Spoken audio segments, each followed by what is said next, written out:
the most realistic online racing sim ever made. This is Iracing. Detailed laser scan tracks, fully dynamic real world cars, and over 50 series to choose from. 6 online world championships offering over $400,000 in annual prizes. This is the original esport racing game. This is Iracing.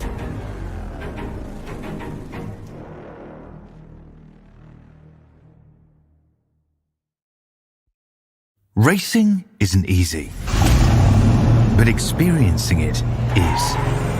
Iracing puts you in the driver's seat with the industry's leading sim racing game. Drive on laser scan replicas of the greatest racing circuits from around the world. Go head to head against other drivers chosen by skill-based matchmaking to ensure competitive racing at every level. Compete across all your favorite series in officially licensed cars engineered to deliver the most accurate driving experience possible.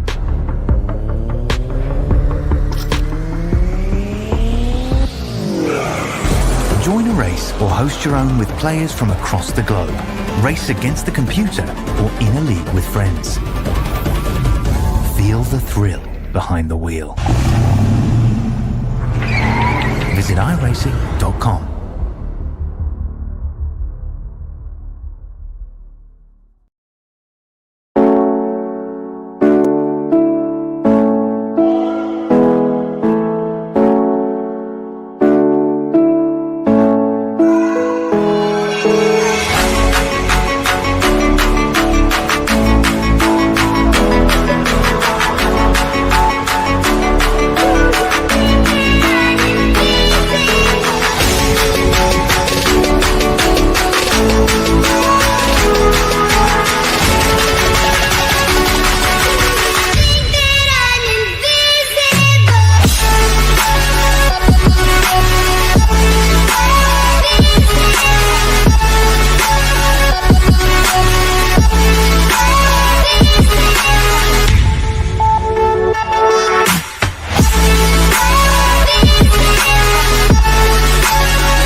You are looking live at the virtual North Wilkesboro Speedway. Welcome back to our continued coverage, and we wrap up our doubleheader of the afternoon. But of course, the excitement of the Robbins Racing AI Indy 500 earlier, won by Kyphin Simpson, and now Eastern Technical Designs presents the Leadfoot Racing League and the Moonshine 125. Coverage on Elevated TV and the Community Radio Network.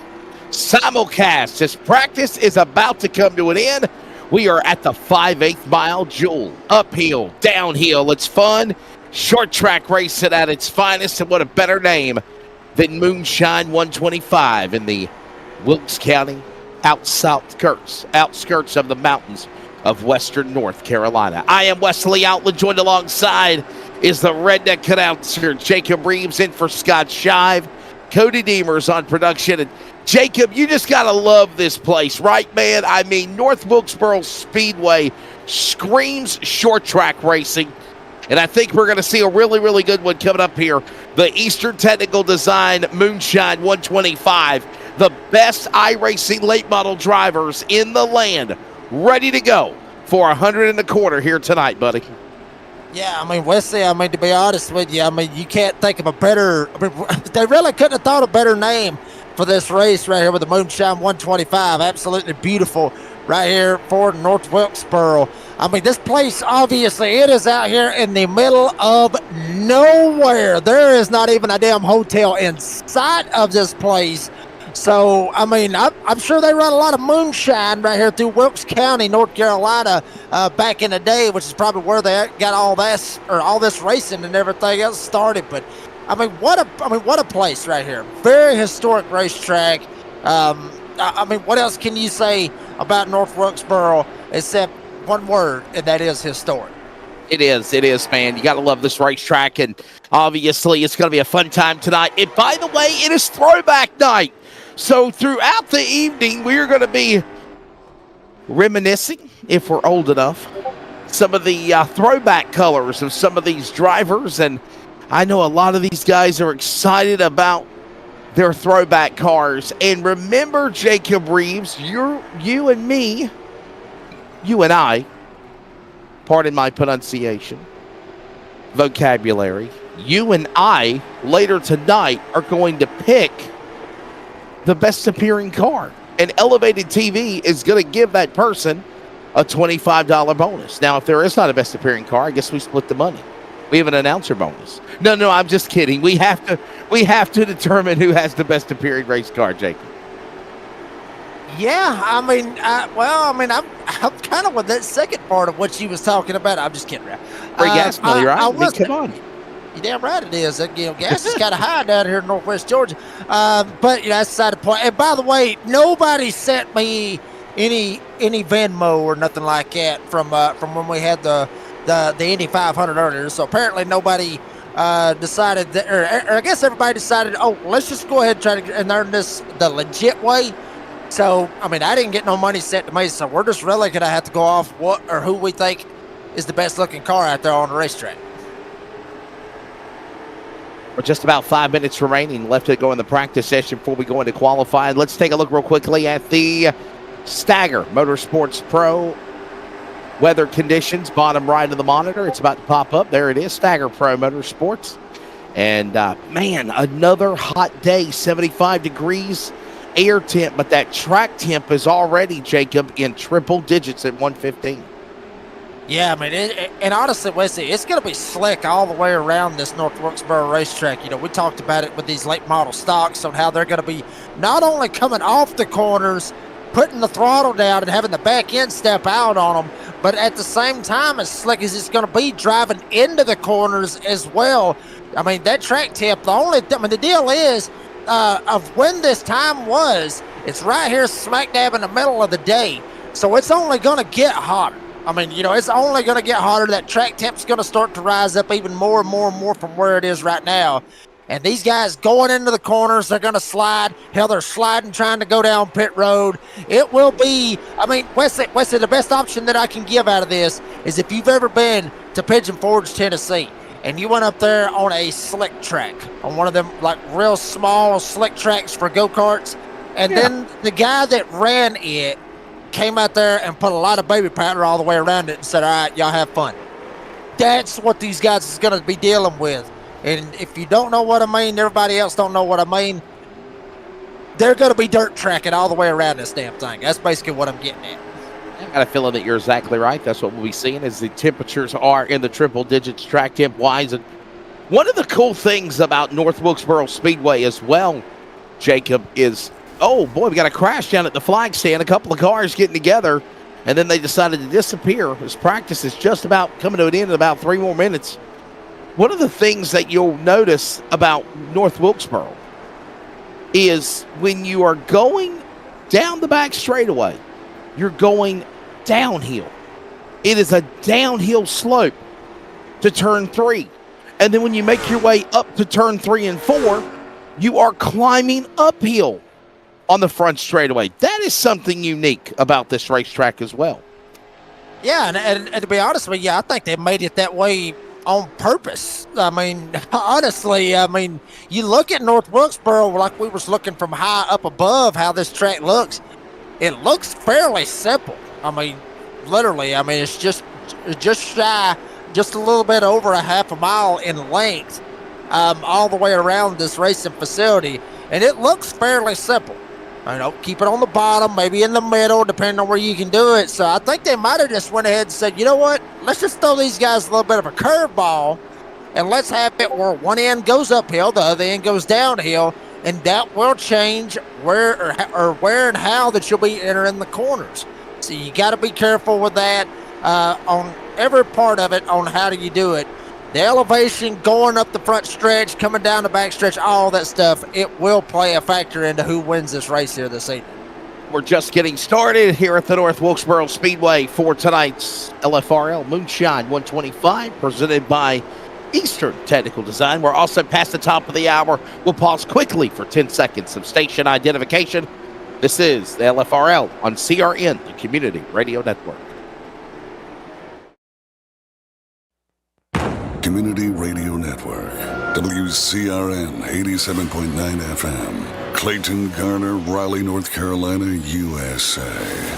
We are CRN.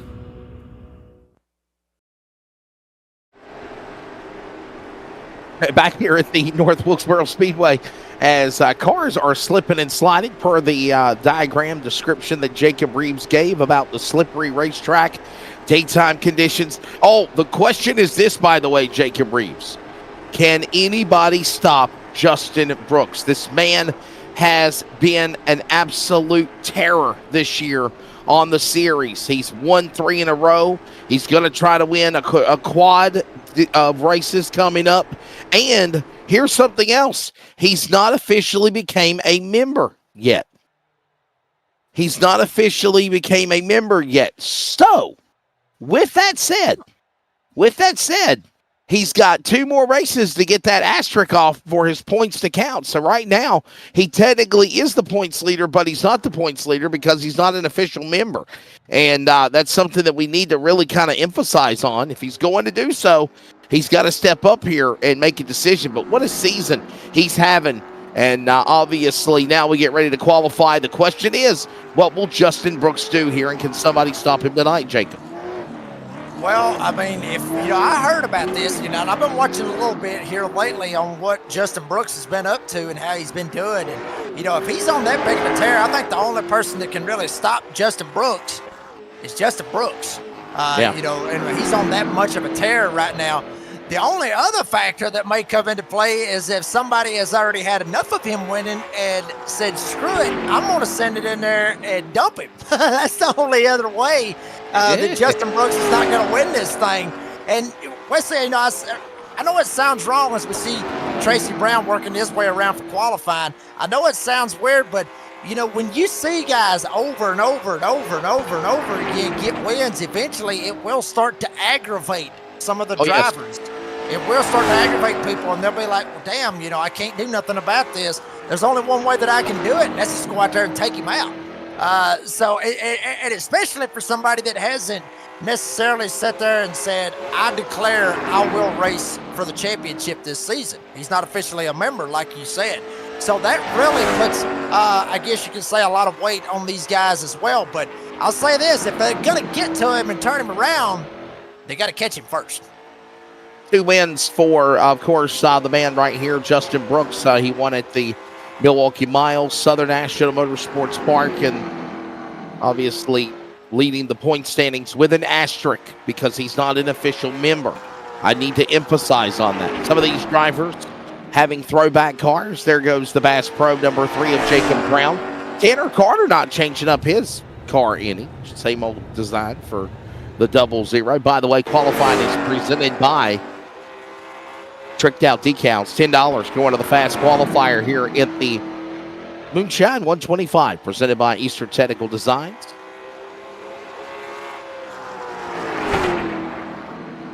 There's a big throwback car right there. If you remember Smoking Eunuch days of NASCAR, there was the Smoking Eunuch throwback car, Stephen Luttrell. And remember when he used to put the cubic inches on the engines? We talked about that in the 87 Cup race we did for NASCAR a few weeks ago in the 600, Jacob. Yeah, I mean, absolutely. And I mean, beautiful looking paint scheme right there for Stephen Luttrell. Certainly one that I would probably be putting up at the top of my list. But obviously we haven't seen all of the other ones. As we see this one right here, Justin Brooks with a 33. I got to be honest, yeah, that is a throwback to Jeff Gordon. That is a Looney Tunes throwback. I can see it now with Bugs Bunny on the hood. Stephen Luttrell, look, I'm old school. I am. But that one right there, as bad as I got to say it, look, I know he's been kicking everybody's tail. But he comes out here with a little throwback. I love Looney Tunes. I love Bugs Bunny. And that's back in the era of when I started watching NASCAR and everything else. I mean, I got to go with that one. And, well, Skull, I don't know. That Skull car does look pretty good, too. I mean, there's a lot of good little paint schemes these guys got out here right now.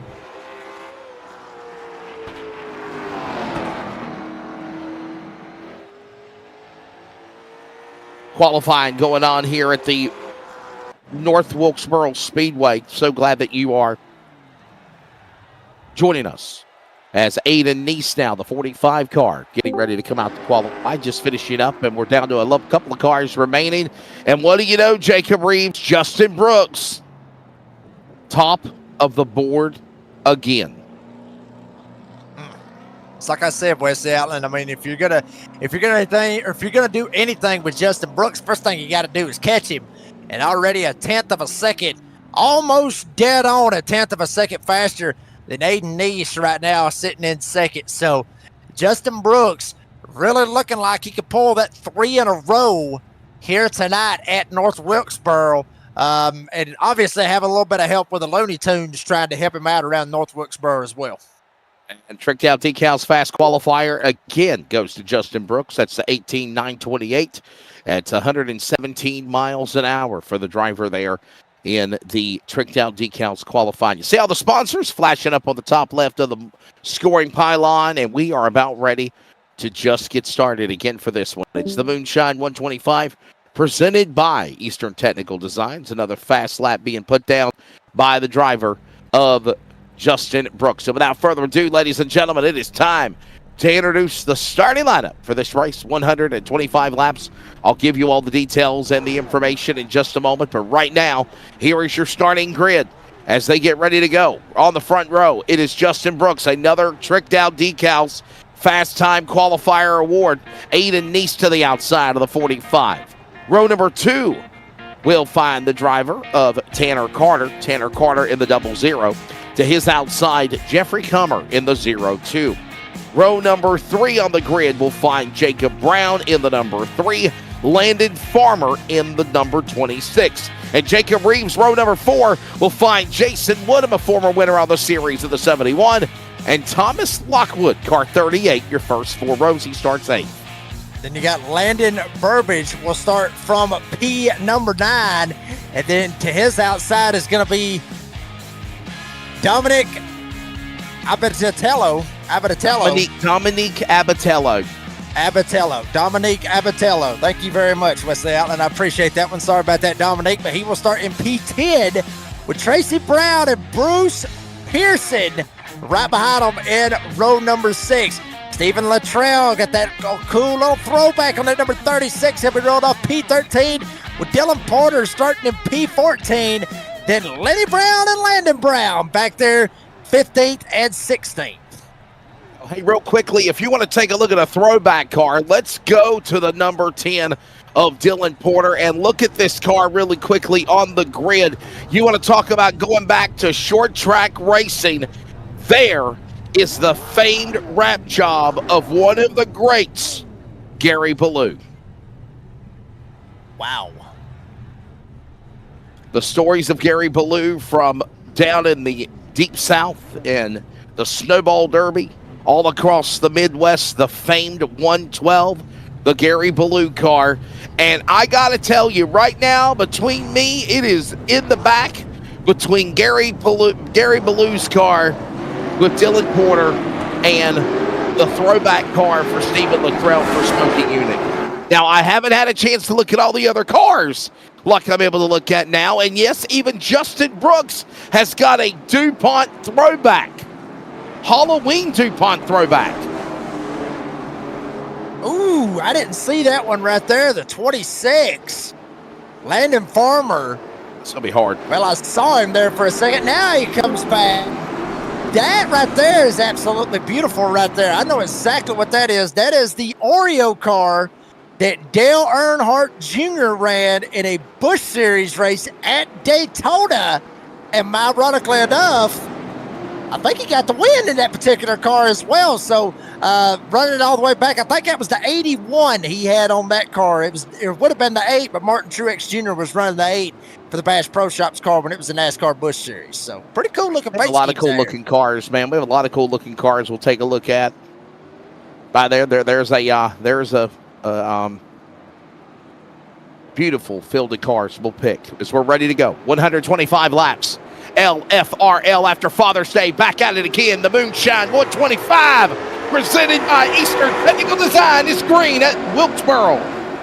You have a race. Here we go. 125 in the house. Outside lane. Not going to do nothing with Aiden Neese. Justin Brooks dives down to the inside. We got one spinning around back there in the back. That is the 36. Stephen Luttrell. No, excuse me, 38 rather back there. Spinning around. That is Thomas Lockwood, but we're still green. I make a mile here at the North Wilkesboro Speedway. That's 0.625 miles, 1.006 kilometers. It's an asphalt track, 13 degrees of banking on the corners. In the turns, 3 degrees on the straightaway. The front stretch is downhill, as I mentioned. The back stretch uphill. A fun place. Just an interesting facility as they work their way. Stage 1 will go to lap number 40. And right now they work their way again off of turn 4. Right now getting in position, leading the way, Justin Brooks. We'll go all the way to lap number 40. Again, that first stage, and that, of course, will be the 213 Simware stage break. Already a couple of laps into this one, Justin Brooks right now, Jacob, continuing to lead the way here. Yeah, Justin Brooks doing a fantastic job. Dives down to the end. That was Lockwood. Lockwood tried to put the block on him. Lap traffic playing a factor. Jason Woodham right in front of Lockwood as well. And Aiden Neese right up his tailgate. Don't count out Tanner Carter in the 00 right behind him as well. Justin Brooks trying to figure out a way to get around this lap traffic, but they are not letting him have it. Aiden Neese, Tanner Carter better be on their toes because Justin Brooks may end up sending it right here as no, Lockwood's going to go way up the hill. Here comes Justin Brooks on the inside. Lockwood in that Butterbean Brendan Queen throwback car. The 03 up on the high side, now the 38 ride. Woodham in the 71 car. He works his way, got Eastern Technical Designs on the front hood of that ride as they go back into the corner. Lap traffic, one is a pick. Got one down, one more to go. Kind of like bobbing for apples at the Halloween. DuPont 33 is, pardon the pun, working through the field. Trick or treat. He's going after now Woodham as they work off turn 4. He's on the tail end of the lead lap, and we're on lap number 8.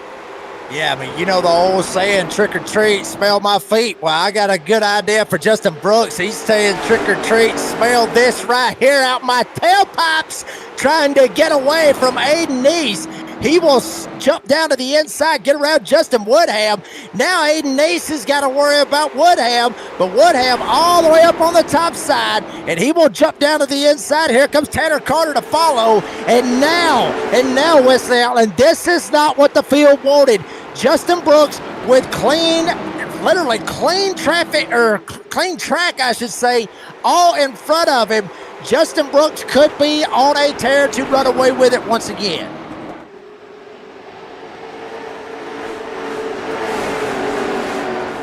Brooks, Neese, Carter, Brown, Farmer, top 5. That's the way they stand with 10 in.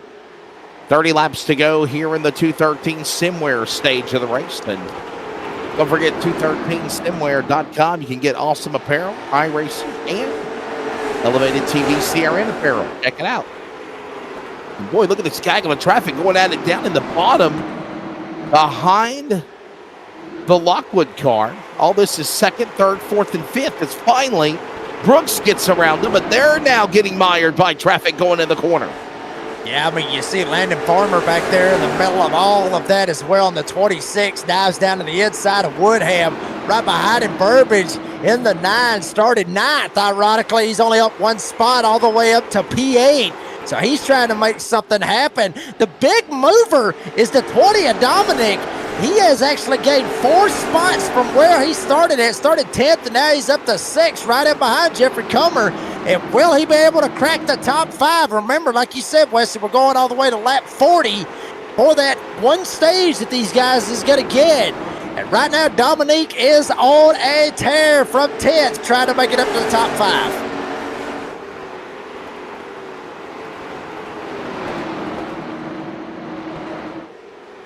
15 of 125 laps when they come around this time by.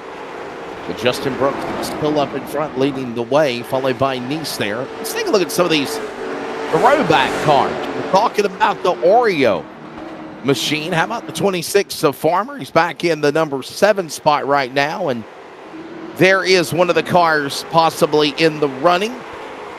The 26th car in the 7th position. Come on, Cody, catch up. I know it's been a long day.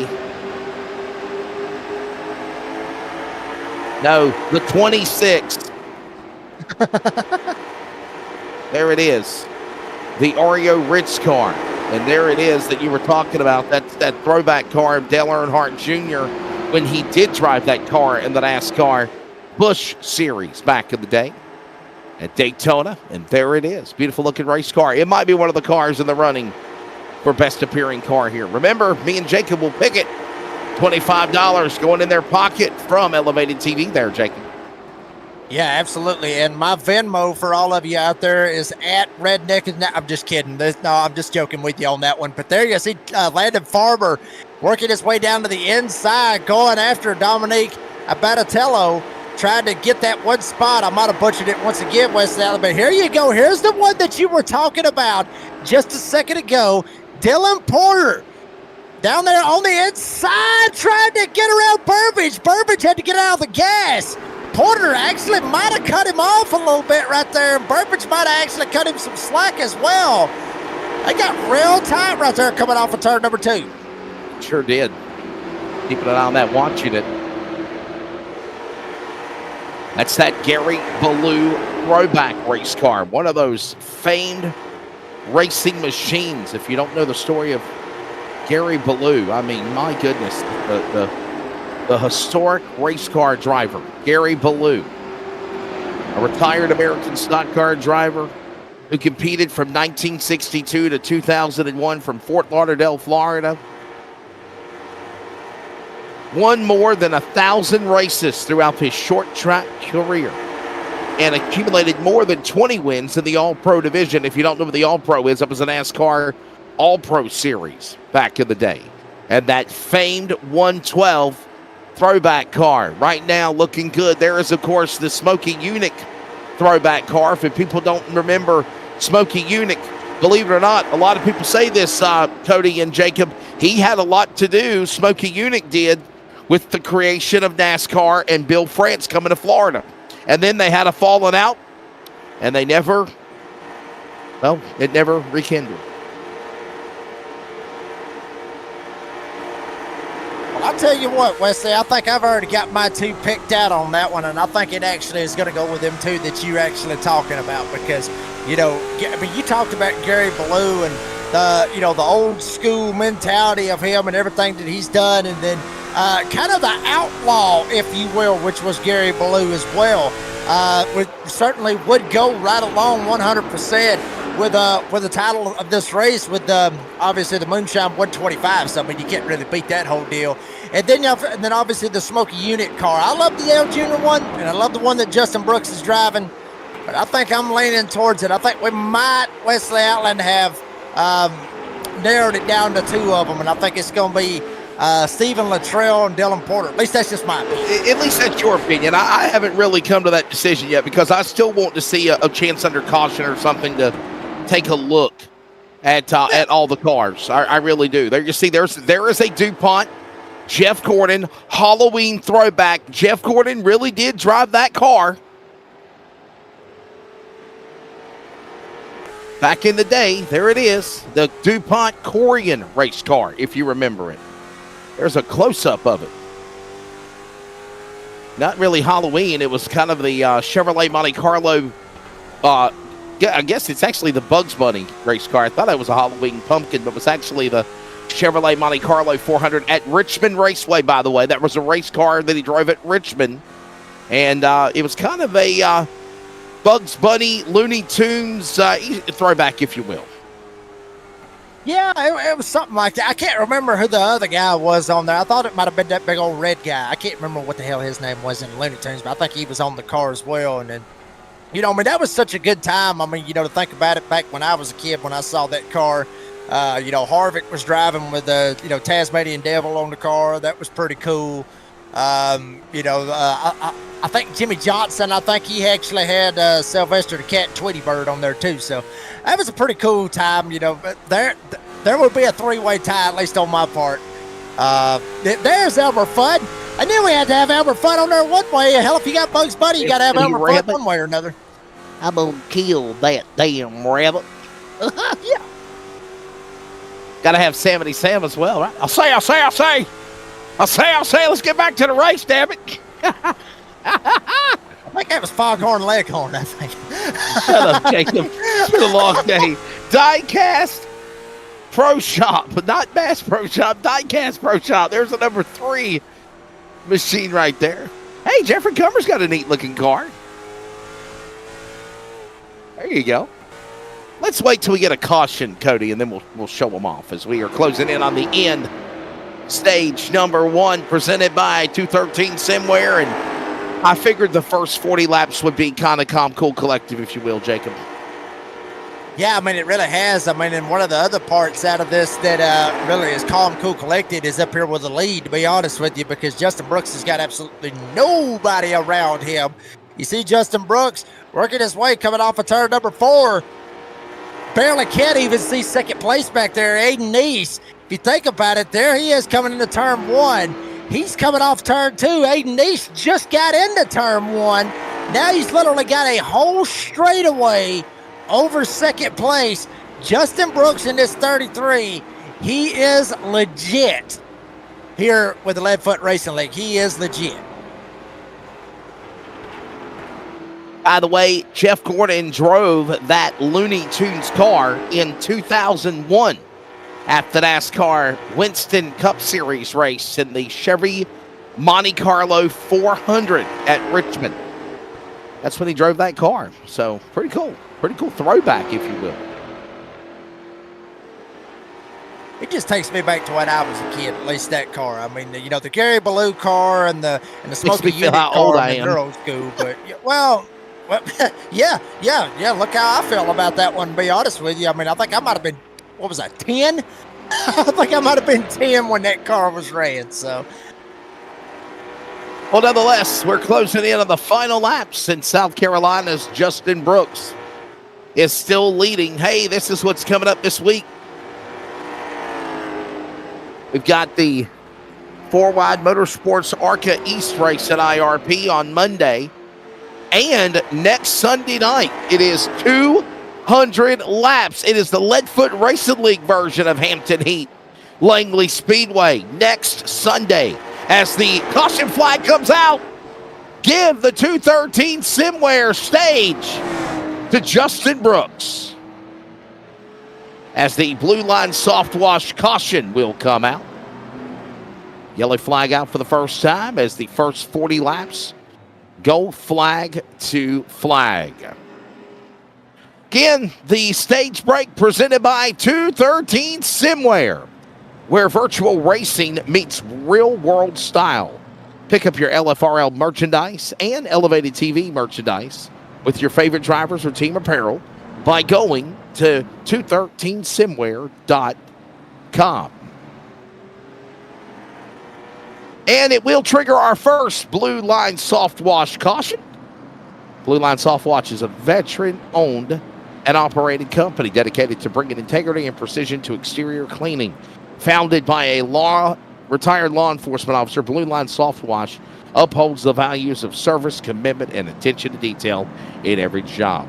True Blue Line Soft Wash, to protect and enhance your property with the same dedication that once gave to protecting our community. Cars are pitting, we're pitting. We take a break.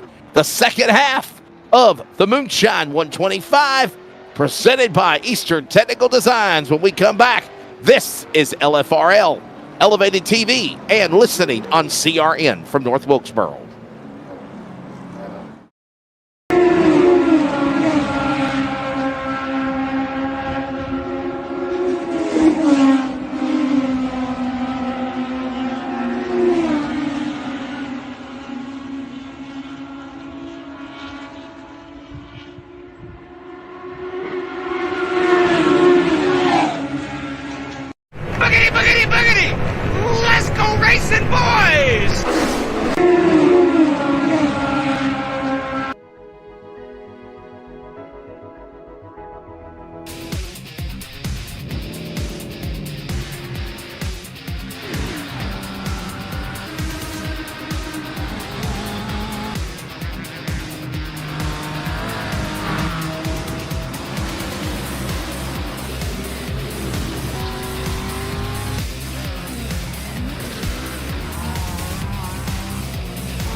There's a look at the D&M Lawn Care top 5 after pit stop. Comer, corner. Brooks, corner. Latrell Brown come to green, and we are back to racing here at North Wilkesboro. Now the run to the finish begins with 80 laps to go in turn 3. It is Comer the leader, but Brooks is back on the inside. Well, I'm going to tell you right now, Brooks, I mean, he was in there. I mean, he set it on the inside of Tanner Carter. Almost a little bit of door banging. Carter not wanting to give it up. Comer still holds the lead. Here comes Brooks. No contest. Down to the inside. Gets the run on the freshies. It dives it down to the inside. But once again, Comer not wanting to give it up. Almost made contact. But now, Brooks will get clear.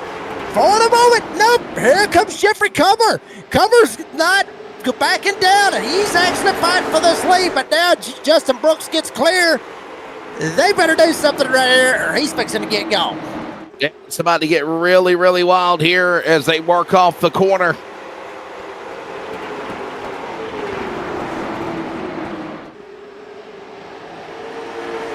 Getting out the moonshine here as we're heading towards lap 50. Already 75 laps remaining. It has been all Justin Brooks, even after a caution and pitting at the end of the stage.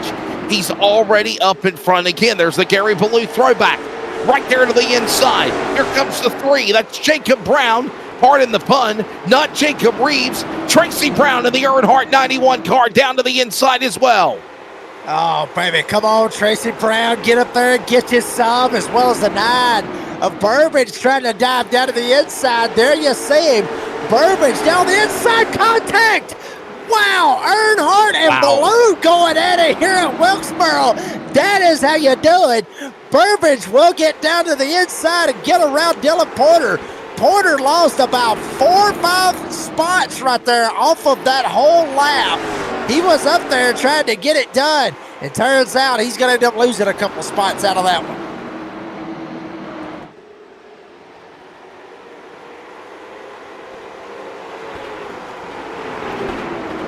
Brooks continuing to have that stranglehold on the lead. There you see these guys right there in the back. That's Jeffrey Comer, Aiden Neese, Tanner Carter. Watching also Landon Farmer, the 26, the Oreo Rich Crackers, Earnhardt Jr. throwback, the Bass Pro number 3, or the Diecast Pro Shop number 3 throwback there. Jacob Brown, all in this mix now as they work their way down into the corner. Landon Farmer down on that inside. Going to see if he can follow Tanner Carter. Up top, Jeffrey Comer, who stayed out. And, he tried to get the track position out of it, but it may end up costing him. As now Comer's going to go back. Here comes Brown. Brown's going to try to send it. Right behind him, Dylan Porter up here may try to go for it as well. A lot of guys trying to go around Jeffrey Comer. He is in a bad way right now. Burbage got by him as well. Burbage 1 lap down right now in the number 9. But check out Landon Farmer on the inside, trying to go after Carter. Here comes Jacob Brown down on the inside. Heading towards lap 55 of 125, halfway at lap 63. 70 laps to go. They work off 4. Brooks, Neese, Carter, Farmer, Brown, top 5. Comer, Porter, Luttrell, Brown, Pearson. And look at this battle now. Brown and Farmer battle for 4th and 5th in turn 3 as look at Brown watching along. Cannot poke through there in the 91. Maybe, I'm telling you right now, they are slugging it out for this spot. This is just for the 4th spot. Jacob Brown down the inside, Farmer up top. Right behind him, lap car of Burbage sitting back there behind him in the number 9. But he's literally, his hands are tied. He can't go top. He can't go bottom. He can go all the way to the wall, but it probably ain't going to pay off for Burbage. And he is 1 lap down. First one lap down. He may get the lucky dog, depending on how the rules work out. But now Brown's able to shut down on the inside. Jumps up in front of Farmer. And they'll go after Tanner Carter and try to get that 3rd spot. Only 10 cars in the lead lap down. Burbage a lap down. There is 2 Earnhardt cars, by the way. The white GM Goodrich colors. One is the number 9 of course, Landon Burbage. The other one is the 91 of Tracy Brown. They worked their way back around the racetrack.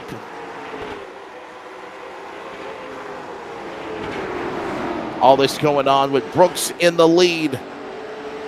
There is Neese, Aiden Neese. There is that Junie Dunleavy throwback car. Do you remember the guy that had Halleck Myers back in the day? Junie Dunleavy? There is the throwback colors of that race car right there. Well, see, that might have been before my time right there on that one. I don't have a clue on that one. That might have been before I was a gleam in my daddy's eye, to be honest with you. And I don't know. Yeah. Thank you. Making me feel old. I appreciate it. Well, I apologize. I didn't mean it on purpose. I'll tell you that. Check this out, though. Tanner Carter starting to slip back on that outside lane. Look at Landon Farmer. He's got by. Jacob Brown, both of them got by Tanner Carter. Carter, who was sitting up there around the 3rd spot, was actually going after Aiden Neese for the 2nd spot. Now he's already slipped back here to the 5th spot. He's even got Burbage, who got around him as well. And if you think about this, Wes Allen, Tanner Carter did not pit. He did not elect to go down pit road when the leaders went down at lap 40. Tanner Carter stayed out, much like what Jeffrey Comer did. And now Tanner Carter, he's paying for it.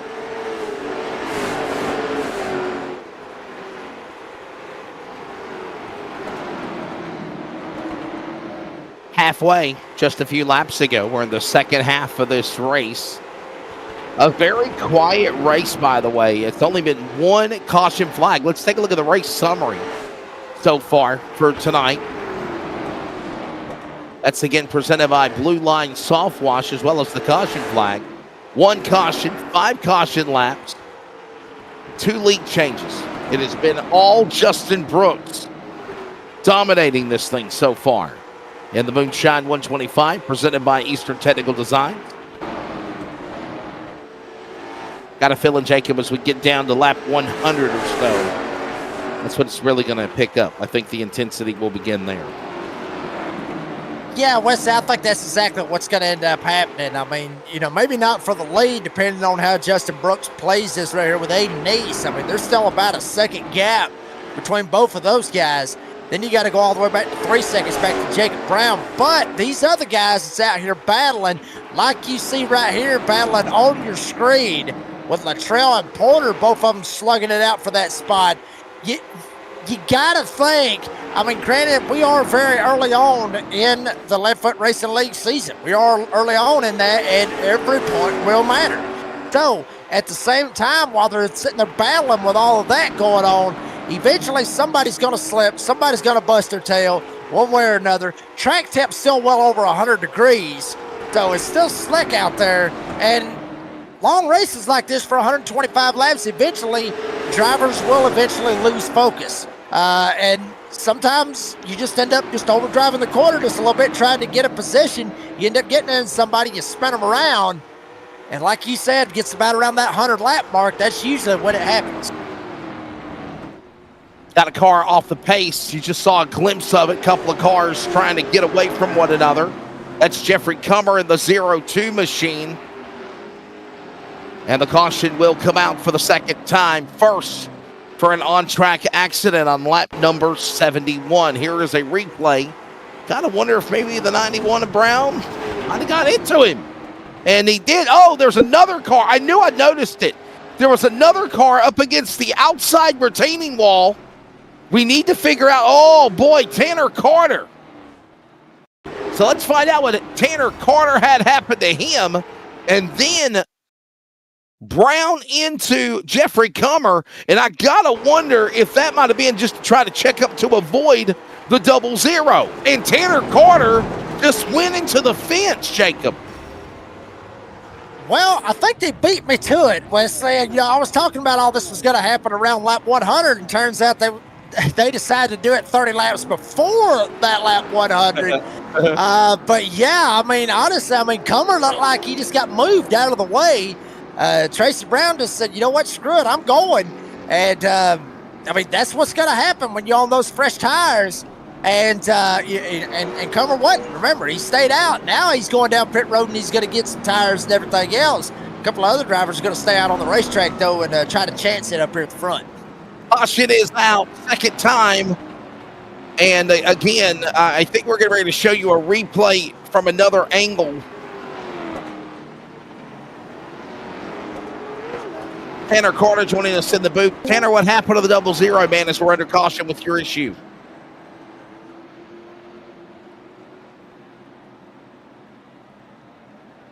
Tanner Carter, you there?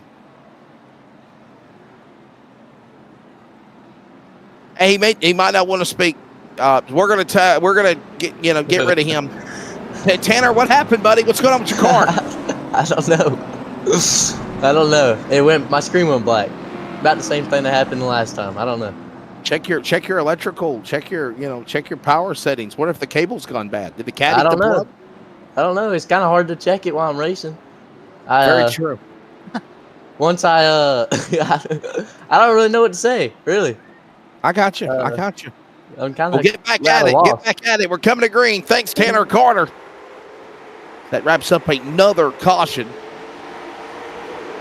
We're back at racing again with about 50 laps to go. Pace car out of the pit lane. Look at this. On the inside. He went to the pits, Jacob, and now he has got to fight cars to get around. And I don't think it'll be an issue as he's right there working on third with Farmer on the inside. Clears the 26. Neese and Brown fight for the lead. That's off turn number 2. I'm telling you, baby, it picked up 9 ways to Sunday up here at the front. Brown on the inside, Nice up top. Brooks down on the bottom, Farmer up top. Farmer now, he'll go back to the 4th spot. Battle still on for the lead. Nice not wanting to give it up. Brown, he has drove all the way up here, tried to get in the middle of this as well. Farmer jumps down, closes off the bottom side, right down in front of Stephen Luttrell. Tracy Brown up top for the shot as well. And Aiden Nice trying to battle up on this outside. May get a little bit of help from Justin Brooks. You gotta wonder, when are they gonna say enough? Look at Justin Brooks showing his prowess and skill. 3 wide, dive to the inside, cleared by Brown. Cleared by Brown. Going after Brooks is after Nice for the lead on lap 80 as they go to 1. We'll see how aggressive Aiden Nice wants to try to hold on to this lead, but will he be able to do it? It's no contest. Here comes Justin Brooks on the freshies in the 33. Down to the inside, no contest. Justin Brooks back to the front at Wilkesboro. Looking to go for a hat trick after Father's Day.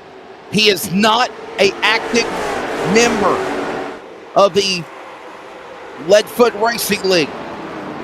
I had this discussion actually with Landon Brown and others yesterday as we have another caution coming out. Blue line soft wash caution number 3 of the race. Woodham with a problem. Jason Woodham in the Triple B Eastern Technical Design number 71. There was a look at a replay. As they were in trouble in front of him. Oh no! Stuck Unix car. Stephen Luttrell airborne. Flying through the turn. Watch this. Was that Gary Ballou? Oh man, yeah. In a different comer. We have liftoff. Let's go on board with the 36. This will be fun. Stephen Luttrell.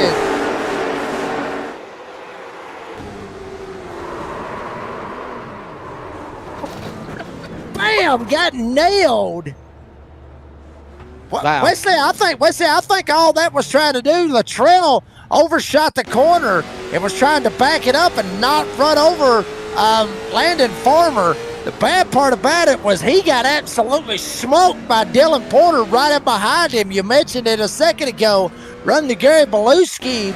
He just absolutely smoked him right in the back end, knocks him up the hill. Then Tanner Carter comes out of nowhere. Carter was able to miss him, and Jeffrey Comer was not, and just absolutely T-bones him and knocks Luttrell up into the air and literally went spinning in air.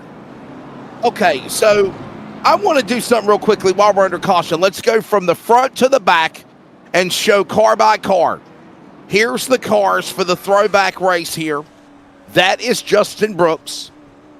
Again, that's Jeff Gordon throwback. There is, of course, I think the regular Scratch Kitchen entry of Nice. There's Brown's car. Okay, there's Tracy Brown. Nice looking race car. There's the Gary Ballou throwback of Dylan Porter. Or Dale Earnhardt Jr. Xfinity Daytona throwback of Landon Farmer. There is the Gary Ballou. We've already been there. There's Jeffrey Comer's car. There's Landon Burbage in the number 9. There is the Crown Skull Classic colors, Bruce Pearson.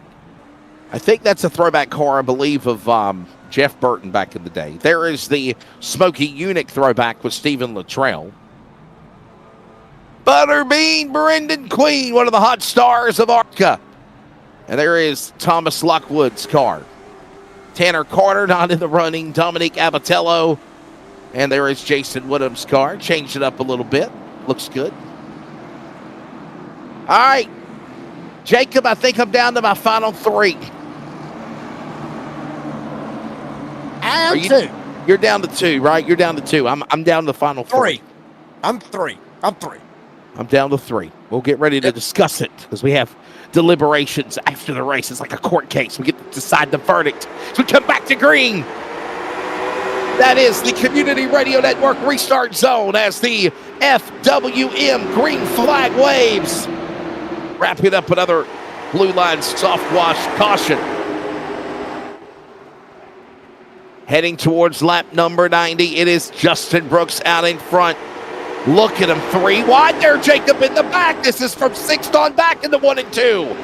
Yeah, I mean, they are absolutely slugging it out back there. Burbridge was able to get back on the lead lap. Here comes Tanner Carter trying to get back up into this mix as well. He's still 1 lap down, but trying to do it the hard way. Coming up behind Gary Ballou. No, that's not Gary Ballou. That is Dylan Porter down there in the 10, 112, however you want to look at it. Carter taking the high side, old school way to get around Porter. Carter does not want to have to worry about taking a crunch to get back on the lead lap. He probably would take it, but he's wanting to show he's one of the fastest ones out here. He will take it old school way and try to get up there and catch Justin Brooks just to get it back on the lead lap that way. Contact, put him in the wall as he got almost into another car. Holding it together. By the way, that is the 22 car. That is Phil Parsons' old throwback car. When he drove the Crown Skull car, Jacob, back in the day, it was not a 22, though. It was a 55. If you want to show that car real quick, I think he's in 10th. As whoa, Comer into Burbage. A little bump there. And there's the Parsons car. How about that one? That's a sharp-looking car. Phil Parsons' race car back in the day. It was a 55, Jacob, not a 22. Yeah, I mean, since you mentioned that right there, honestly, I could kind of see a little bit of the comparisons out of that car, which obviously, Phil Parsons, obviously, pretty big deal, obviously in NASCAR, and, the family name of Parsons and everything else, obviously, is a big name to do with NASCAR, too. So, I mean, that's, Wesley, I've said it before and I'll say it again. That's one of the biggest deals with iRacing. That's one of the greatest things that I love is that if you've got, an imagination or you can put your mind to it, you can literally make some of the most killer paint schemes ever. And, even with the old school throwbacks, or not just old school, but even new school, however you want to look at it, it gives everybody a chance to express themselves by art and all that cool stuff. And, however you want to look at it. So that's one of the coolest things about iRacing, to see some of these paint schemes. We got cautions out. Problems. 0-0. Tanner Carter with an issue, and the caution will fly. Already a lap down. Caution out again. That's his 2nd time. Well, it shades of what happened to him earlier, if you remember, when he just stalled on the track. Carter's car under yellow flag. We haven't took a break in a while. We need to. We'll also pause for station identification as well on CRN. We are back with 30 to go as we approach lap 100 in the Moonshine 125 at North Wilkesboro. Community Radio Network, WCRN 87.9 FM, Clayton, Garner, Raleigh, North Carolina, USA. We are CRN.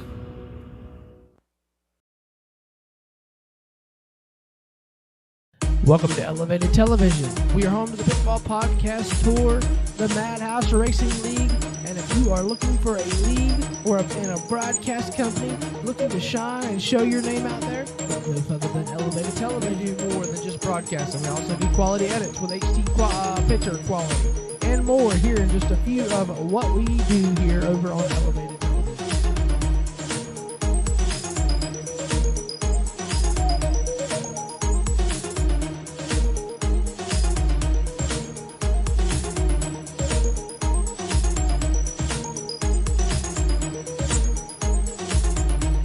Overlays. We do all forms of racing from late models to NASCAR. So if you're a league owner looking to get your league out there, look no further than Elevated TV.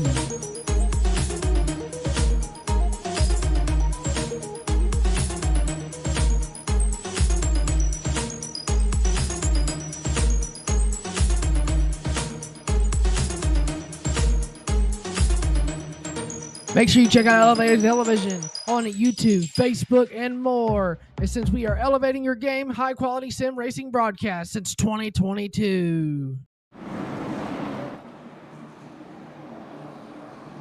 Back here at North Wilkesboro, we're getting ready for a restart. We are closing in on the conclusion of the blue line soft wash caution. And coming back to the FWM green flag as they make their way back to the Community Radio Network restart zone. My God, say that 3 times fast.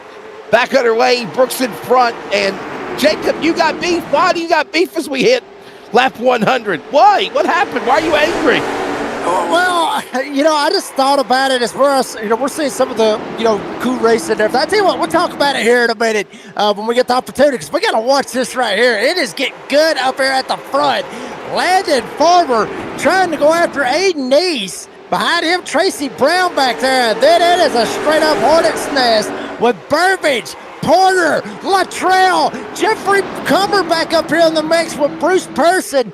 Everybody literally in a hornet's nest, and everybody still trying to chase down Justin Brooks. Back underway as they work inside. Whoa, look at Burbage, gave a shot to the balloon car. Oh boy, that's our... Oh, man. Look at all this great racing going on. The 9 to the inside, that's Porter's car. Porter, Luttrell, Burbage going at it. Under 25 to go now as they go back downhill in turn 3 at Wilkesboro. See Burbage right there able to get around Jeffrey Comer.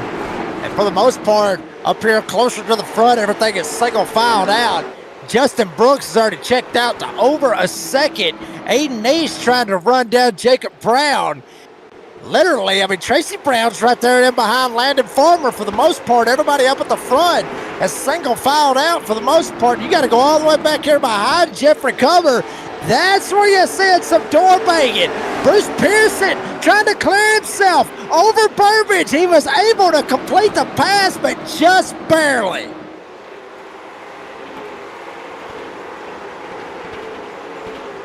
I want to know your beef, Jacob. What's your beef? Why are you angry? What's going on? 20 to go. Make it quick. Ring the bell. Ring the bell. I tell you what. If you haven't yet, you can go listen to my podcast, or make it download Spotify that podcast. We have beef all the time. We got beef. And I haven't done one in a long time, and I gotta put a little bit on this. I gotta put a little bit of beef on iRacing. And here's why. We just saw a couple of the commercials just a second ago. Why you bullying me? What the hell? Oh, that was you. I was like, who's knocking walls around here? I gotta swear, I must have knocking on the door around here. The wife says it's time. False alarm, Jacob. False alarm. It's not baby time yet. All right, go ahead. What's your beef? Because we're 3 wide with Porter. Hold on there with Farmer and Luttrell. I ain't gonna lie, I was gonna have beef with iRacing, but I think I got beef for you right now. God almighty. But we just saw some of the commercials just a second ago as well. Never mind, we'll get to it in a minute. There's a wreck next to the back.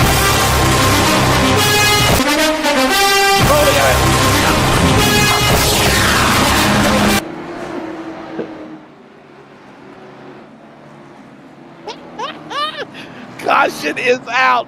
I'm sorry, I got new sound effects. I'm playing with them, right? Whoa, okay.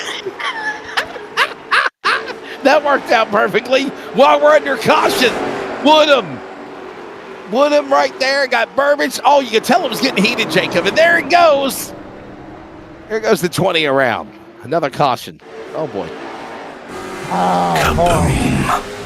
Yeah, that's exactly what it sounded like when he drove in there and got him in the left rear. That's exactly what it sounded like. Burbage able to scoot by. Why are you bullying Brings me? us out another caution. No, I'm not bullying you. Look, seriously, here's my beat. Seriously. And it is with iRacing to a certain extent. Look, we had the Gen 4 series on iRacing. They were official series. If you had the old ARCA car, the old Chevrolet Monte Carlo, you were good to go if you had that car, and you could run the Gen 4. It was a free update. Well, now that car, you can't use that anymore. So if you want to run the Gen 4s like the old school Winston Cup series, like Jeff Gordon, Dale Jr., Jimmy Johnson, and everything, you got to buy the damn car again. When you've already had the Chevrolet Monte Carlo. No, What it's has my it got to problem do with- because I like racing them cars. Oh, Yeah. okay. Yeah, that's bull. I got you. I mean, what they Thank should have you. done if you Jacob's want to here all buy night. the Ford, if you want to buy the Ford, buy the Ford. Don't make us buy the Chevrolet right back when we already got it. Yeah, there you go. I heard a baby. 13 wait to a go. minute. Yeah, there you go. Oh, whoa. We may have beef out there on the racetrack. Back there on the back chute. Yeah, what in the Jason world? Woodham. Would have been somebody else got beef Look with at one this. another. The They- 71 and the 20. Look at this. Yeah, they had a little bit of door my. banging back there on the back chute. Now they got each other trying to hit each other in the back end. I think that warrants that right there. That boy, never mind. I got nothing. Next week they're going to Langley. The Leadfoot Racing League Hampton Heat 200 next Sunday night. As we move into July, pace cars in, restart, they make spin tires, and they will. Brooks scampers from the field to threes in the wall. They're 3 wide. Brown spins, so does Porter. Other cars caught up in it include Pearson and Lockwood. The big one on the restart with 11 to go. Well, at Wow. least they turned up the heat for finally West Outland. Now it's going to get good. Dylan Porter goes around. And I'm sure that's exactly what he said when he went around. Got that contact. I think it was all right up front. Jacob Brown got up into the wall. Tracy Brown got into the back of him. And then after that, they was all playing dominoes. Everybody was just sliding on back. Call a race, add sound effects to it. 3 wide, 4 wide, and then crash there. Oh, man, nowhere to go for those guys. Another blue line soft wash caution flag is out with under 10 remaining. By the way, 1 attempt at overtime if need be. Some of these guys caught up in the big one, they do get at least 1 fast repair. However, caution laps do count. Remember, Justin Brooks, though he is not an active member, what I mean by member is he's not officially paid the LFRL membership. There is an asterisk beside his name right now as the points leader. Aaron Ramon is in second. I don't even think he's here tonight. Jeffrey Comer was tied with Ramon. Matthew Fastnot not here. Aiden Neese, Dylan Porter were tied in 33. Shattuck, Luttrell, Lockwood, and Abatello right now. The top 10 coming into tonight's race. We get ready to try to go back to racing here. Boy, oh boy, we'll try this again. Hey, by the way, Paul Award presented by Trick Down Decals, graphic design company owned by league driver Jeffrey Comer. Race wraps, banners, awards, shirts, logos, window stickers, any size, anything. 865-752-5152. That is Tricked Out Decals, and Justin Brooks was the winner of that pole award again earlier tonight. Don't forget, coming up 4th of July weekend, that's 2 weeks from Saturday and Sunday, July 5th and 6th, the LFRL Big Lake Model Race, the 4th of July Spectacular. We're back to green. Brooks leads with 6 to go here at Hickory, and they're in turn 1, Jacob. Yeah, jumped right up to the top side, got right down in front of Aiden Neese. Check him out behind him, though. Luttrell, Farmer, side by side. Jacob Brown trying to dive down to the inside. Tracy Brown family trying to make a little noise here tonight at North Wilkesboro. Aiden Neese still got second. Justin Brooks trying to leave them all. And it is a straight-up 3-for-all. Back here for third if they're looking 3 wide. Watch Brown on the outside, the 91. Look at now. Farmer under attack. That's the 26 on the inside. Diving is Brown going after him. Another Brown sandwich in the middle of that Oreo cookie, if you will. Down into turn number 1 and 2. It's Brown, Farmer on the outside, and we got contact. Car spins. Lockwood, 38, bottom of the grass. No caution. He's in the bottom of the racing groove. 4, making 3 laps to go. Justin Brooks is in stealth mode, and there's the caution coming out. We're going to overtime at North Wilkesboro. We will go to overtime. Caution for Thomas Lockwood going around. And I would say, honestly, Wesley, and I think he got a little bit of help out of that. You can see it right there. Lockwood might have got help, and odds are if he catches back up here to somebody, he may end up, no help at all. Pearson never touched him. He just hit the grass and spun it out on his own. Well, I thought somebody got him. I was fixing to say, keep an eye on Thomas Lockwood. We may see some payback. Tonight is summer solstice, so, maybe the lunar stuff is driving people crazy. What do you think, Jacob?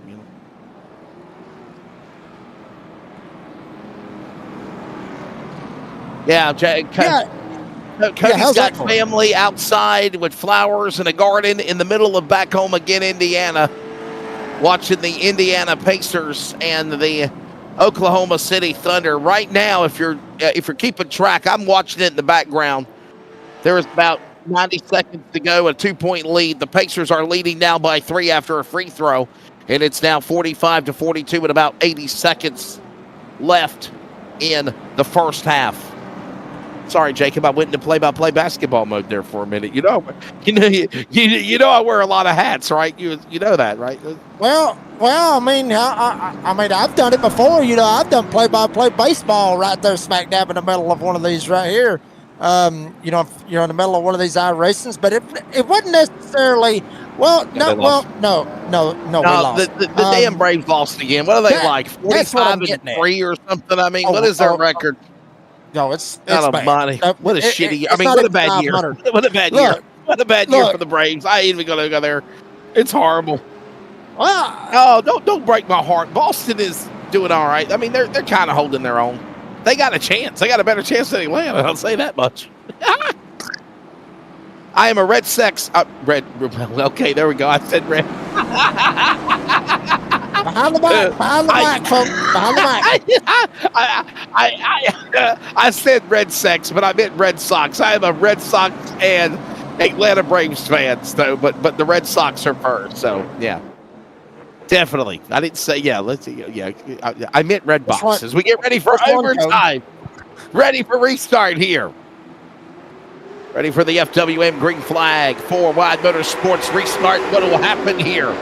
Green, white, checker, Jacob. Wreckers or checkers. They get one shot at it. As up the hill goes Brown. Brooks to the lead. Nice is there. They're working turn 3 and they're crashing.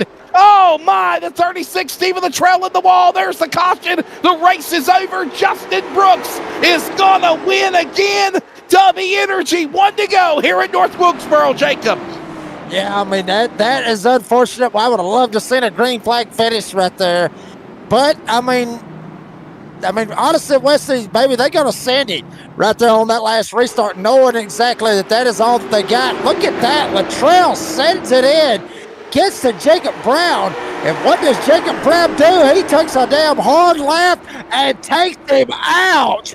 Took out Stephen Latrell. And Bruce Pearson nowhere to go. He spins up the track. Wow. We got beef, Jacob. I think we got beef. Oh, watch them. Watch them right here. Brown and Latrell, baby.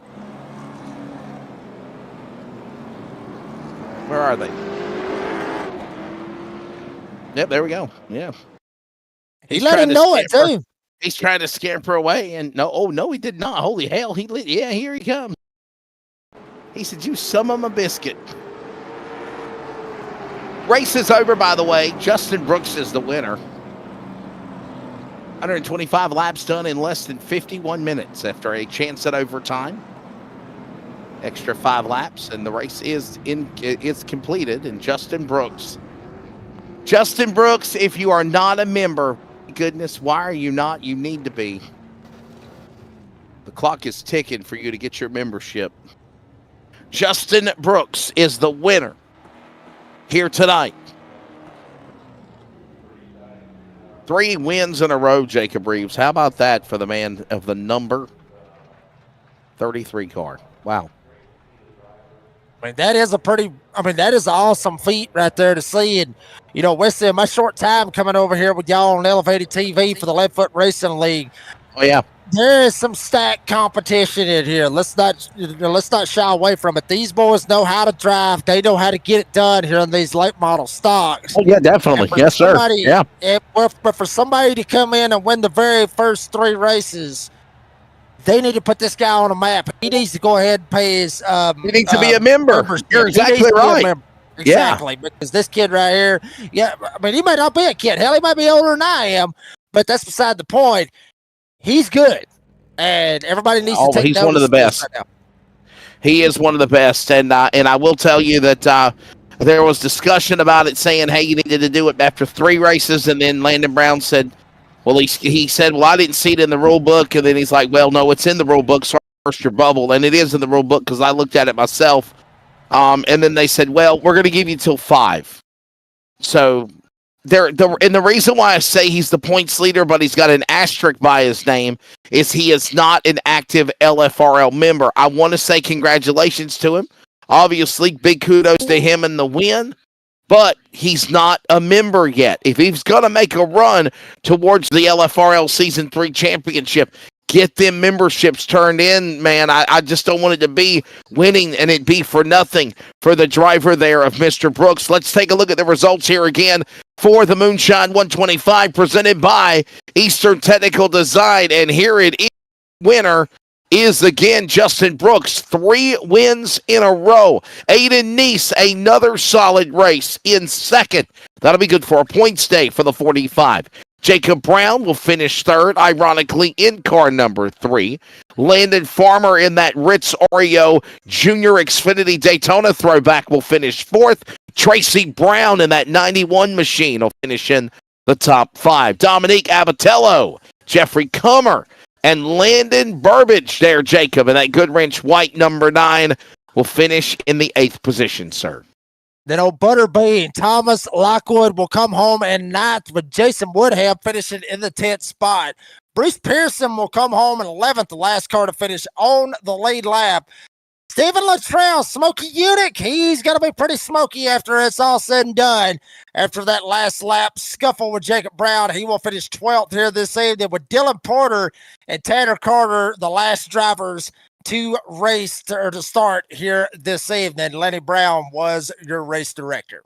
Lily Brown, Landon Brown, all back there kind of watching what was going on there when it was all said and done. Time of race, again, 51 minutes and 3 seconds when the checkered flag fell. Let's take a look at the Blue Line Soft Wash race summary one more time. And that was, again, 8 cautions of the race, 30 caution laps total, 1 attempt at overtime, and there were lead changes of 6 at the checkered flag. Though it came out under the caution flag in overtime, the white flag is presented by W Energy, and the white flag one to go. It provides high-quality energy drinks with a blend of natural ingredients, ensuring a calm, clean, and effective energy boost without the crash or jitters. W Energy committed to helping individuals stay energized and perform at their best, whether it's on iRacing or in real day-to-day life. Use the promo code LFRL for 10% off of your order every time. A portion of those proceeds goes back to the LFRL Late Model Tour. We're taking a break. Brooks and company, all on the other side when we return to Wilkesboro. Brooks wins again in the Moonshine 125 for the Racing League, presented by Eastern Technical Design. Post-race is next. Welcome to Elevated Television. We are home to the... Racing isn't easy, but experiencing it is. iRacing puts you in the driver's seat with the industry's leading sim racing game. Drive on laser scan replicas of the greatest racing circuits from around the world. Go head-to-head against other drivers chosen by skill-based matchmaking to ensure competitive racing at every level. Compete across all your favorite series. In officially licensed cars, engineered to deliver the most accurate driving experience possible.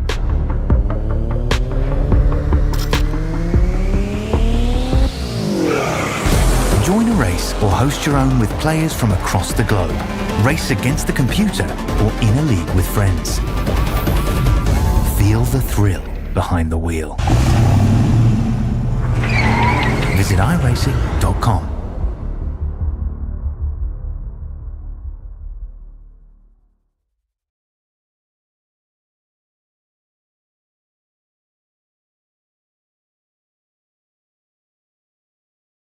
Brooks Sneaks Brown sounds like a law firm, but that's the way the podium was. Welcome back to coverage of the Moonshine 125 for the Leadfoot Racing League, presented by Eastern Technical Design on the Elevated TV Community Radio Network. By the way, archives of all races from today or tonight is available as soon as we go live off the air on the radio or on the YouTube LFR Elevated TV page. All right, Justin Brooks.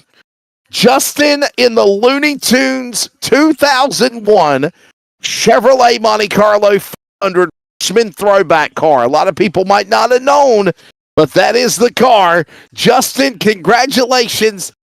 Man, I love hockey. I can't stand the Florida Panthers. I'm a Hurricanes fan. But with that said, pull out a broomstick, man. It's a hat trick for you.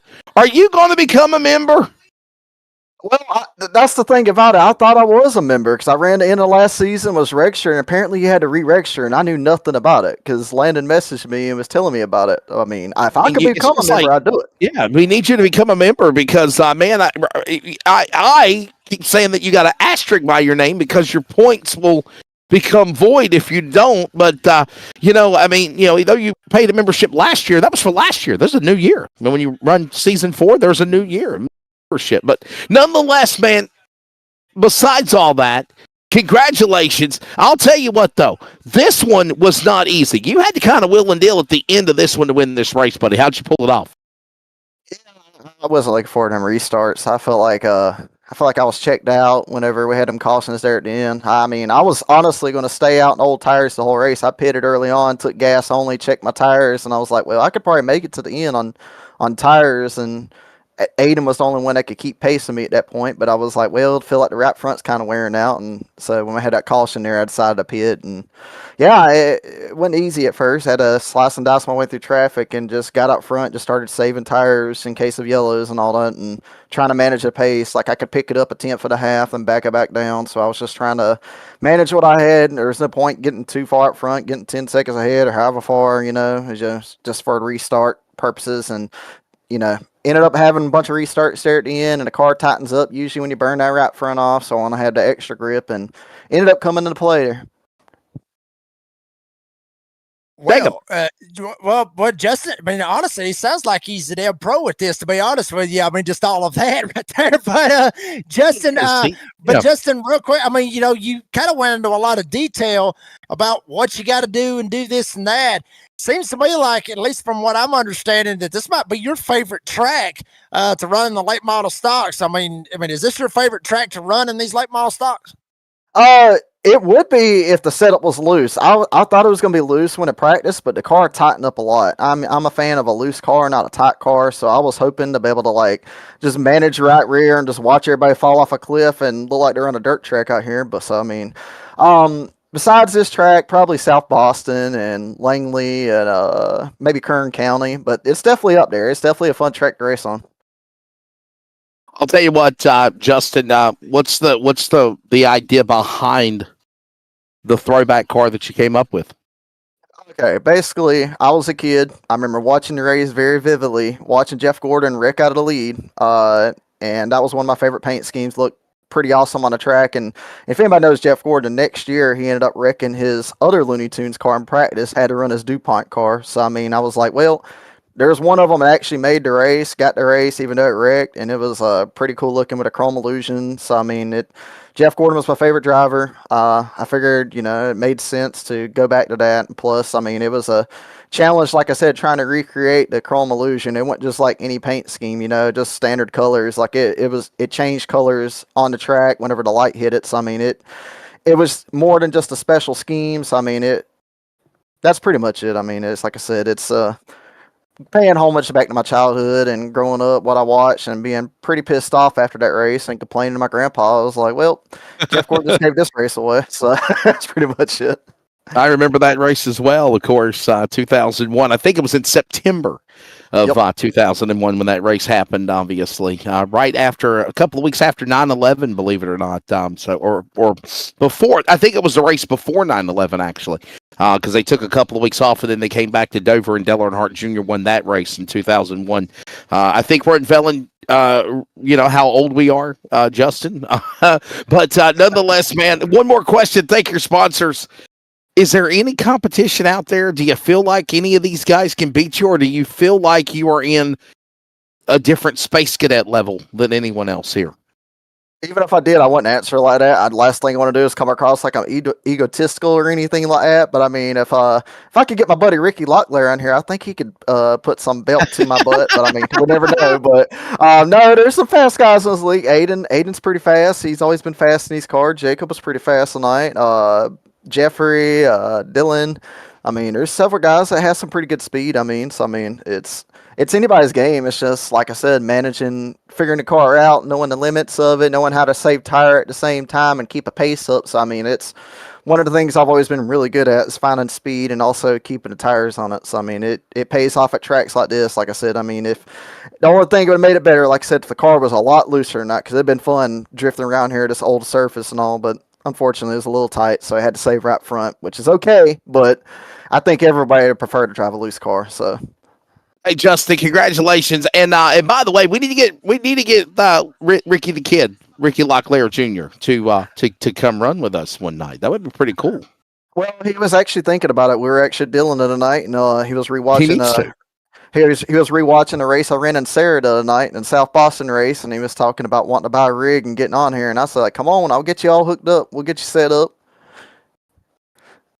Pretty little Ricky the Kid, the former winner of the New Year's Bash at Dillon and a whole bunch of other great credentials, late models, dirt, you name it. He can get it done in Darlington, South Carolina. Justin, get that membership turned in.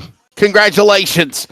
He is the man. 3 wins in a row as we move into the summer heat, Hampton Heat LFRL 200 next Sunday at Langley. 200 laps, obviously different than 125 lappers. We look forward to bringing that to you next Sunday. Right now, let's grab Aiden Neese, who finished second. Aiden, in the 45 car. A solid run. Keeping yourself right in there in that Slim Chickens entry, and you finished second, sir. And a good points day. I think you're going to climb up into the at least into the top 5 at the end of the night. What do you think?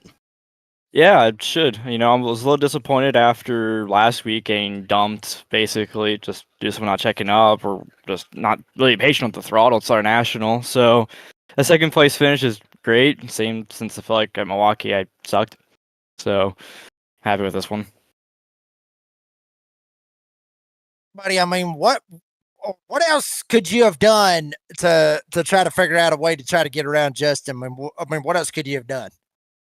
Have more talent, be more faster. Really, that's kind of it. I mean, I have a general understanding of kind of what Brooks is doing. It's more just take that general understanding and applying it tenfolds. Like I'd be used to running another another league before this one, and he's giving me some porters, and I've gone way faster. Like we raced here in another league last time.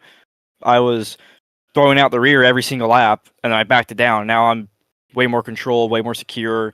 And here, same way. I mean, we were kind of loose on the short run, but I really just kind of kept my head down and slowed it down, and I was able to save tires. Unfortunately, the track was getting tighter, which I hate.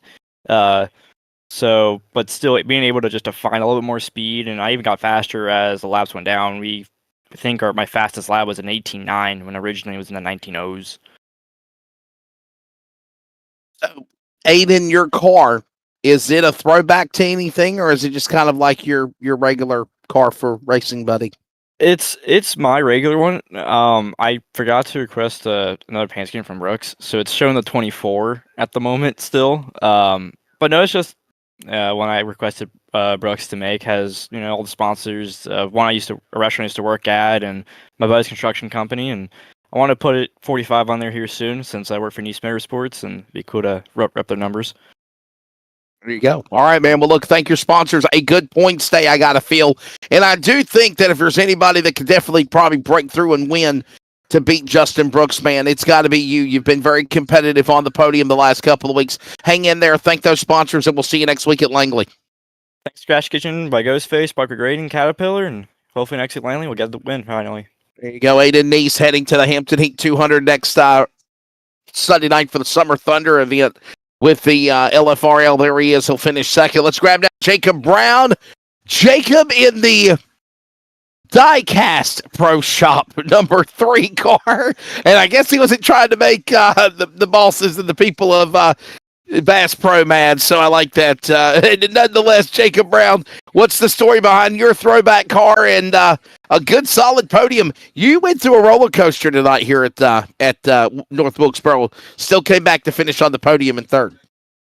Yeah, I'm not real proud of those last 15 laps by me. I wrecked a lot of cars, and it wasn't intentional or anything. It's just I was trying something different to beat Justin, and it didn't look like anybody was going to do anything, so I was going to try to do something for everybody else, I guess. Well, I mean, Jacob, I got to ask you this. We saw the contact right there on the last lap. You and Stephen Luttrell, we saw that little bit of contact. I got to ask, because you know how I am. Everybody knows how I am, but I got to ask, I mean, is there going to be beef between y'all over the next couple of weeks between you and Stephen Luttrell? Oh, no. That was just good old short track racing. I really didn't mean to do that. I meant to body slam him, but not that hard. Well, I'll tell you what, Jacob, man, what's your take of obviously just the competition that you had around you? I know you kind of mentioned wanting to try to beat Justin Brooks. What do you got to do to go back to the drawing table to beat him here when you go to Langley next week? I guess at this point we'll have to wreck him. No, we ain't gonna do that. We ain't gonna do that though. We're gonna try to beat him clean first, I guess. But sure. Yeah, he's just super hard to beat. He looks like he has a lot of experience. I've never raced him before, but he just seems very experienced. And I don't race these cars very much. I mean, this is the first time I've raced these cars since the tryout race, however weeks ago that was. So yeah, and I only had like 15 minutes of practice, but I felt really good though. I really love this track. This is my hometown track, so there you go. But yeah, I had a lot of fun though. Saving tires just got, like everybody was saying, it's got really tight, especially like after 15, 20 laps. It's hard. So Jacob, tell us real quickly about the idea of the throwback paint scheme you got. What's the story? Well, there's no story to it. It's just that's my business. Diecast Pro Shop is my business, and there's no throwback to it. So just if y'all want to check me out, Diecast Pro Shop on Instagram and Twitter. And diecastproshop.com is my website. So if you want to check it out, you can. Now, what do you do? Do you sell like diecast race cars and stuff? Yes, sir. Mostly 164s and from any generation, pretty much. Really anything from early 2000s to, COTs, Gen 4 to Gen 6 to next gen stuff. So Wow. Yeah. So I guess today was kind of like a trip down memory lane for you, seeing some of these throwback cars, wasn't it? Oh, yeah. It was really fun. Justin definitely had the best one, though. That's a good-looking car.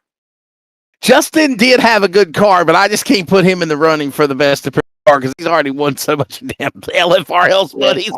How much money did he win tonight? I don't know. That's up to the promoters. I don't know what it is. I don't know what the I know he was going to be in the running, in my opinion, for best appearing car, but I don't know. We'll think about it. So, Jacob, before I let you go, buddy, thank you for your time, man, and we will now debate who has the best appearing car. Your car is. We'll look at him again and see if we make a running here. So here we go. That's Jacob Brown, everybody. By the way, diecastproshop.com, man. That's pretty cool. All right, so Cody, if you will, freeze frame. Let's look, Jacob, at the cars that we want to narrow down to our top 3. That's what I'm going to do. I'm going to be nice. I'm going to break it down to 3 cars. And I'm going to let you go first. So you tell Cody what 3 cars you want whenever he goes down the line, and then I'll tell you my 3. And then we'll see what top 3 are the matching numbers, and then we'll break it down, process of elimination from there. Go ahead. All right. Well, I mean, which Jacob are we talking about here? Brown or me? Jacob Reeves. Jacob Reeves, okay. not Jacob Brown. I'm sorry. I thought you were talking to me. It depends. Sorry, Jacob. Everybody. Wesley, it depends. Thank you, buddy. Really, You too. well, Wesley, it really depends because if we're going to throw Justin Brooks out because he's won so much money already at this point, but I mean he was going to be. He was do that. Should we do that? Should we do that? He was one of my damn picks too. He was. I was for it. I mean, I was for Justin Brooks, but he wasn't the actual one that I was actually wanting. But he was in my top 3. Justin Brooks. Okay. Only won $10. Only won $10. That's it. Oh, for the poll, that's all you get?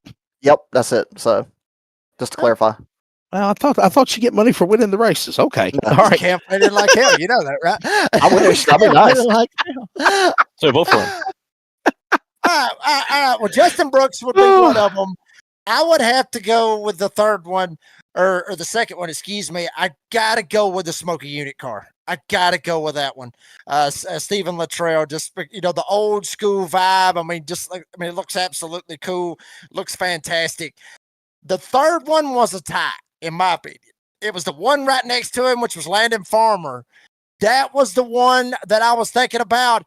But if you go back and you look at Dylan Porter, the one with the Garrett Ballou car, dude, hands down, that's got to be in the top 3. So I'm going to take Dylan Porter, Stephen Luttrell, and I'll take Justin Brooks. If we can put Justin Brooks in the top 3, if we can't, then I'll take Landon Farmer.